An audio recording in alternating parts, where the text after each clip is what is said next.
दोस्तों, हमारी आज की वीडियो अर्तुगरुल गाजी के मौत के हवाले से है कि अर्तुगरुल गाजी की मौत कैसे हुई थी। क्या आपकी तबई मौत थी या फिर आप किसी जंग में शहीद हुए थे और आपका मज़ार किसने बनवाया था, तो जानते हैं इस वीडियो में।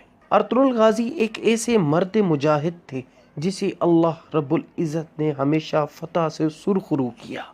सन 1280 अर्तुगरुल गाजी ज़ईफ़ुल उम्र की वजह से ज़्यादा कमज़ोर हो चुके थे, तो आपने कबीले की सारी जिम्मेदारियां अपने बेटे उस्मान को सौंप दी, क्योंकि आपने अपनी ज़िंदगी में ही उस्मान गाजी को सरदार चुन लिया था।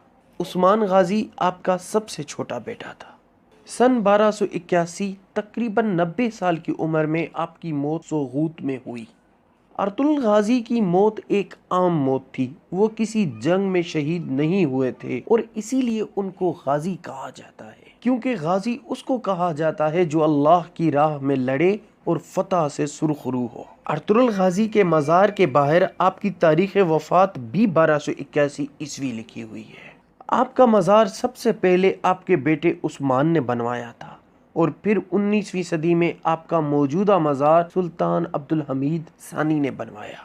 कब्र के दाएं जानिब तुर्की का कौमी परचम लगाया गया है और कब्र के बाएं जानिब काई कबीले का परचम लगाया गया है और कब्र के दोनों अतराफ में उन इलाकों की मिट्टी रखी गई है जो इलाके अर्तुगरुल गाजी ने फतह किए थे।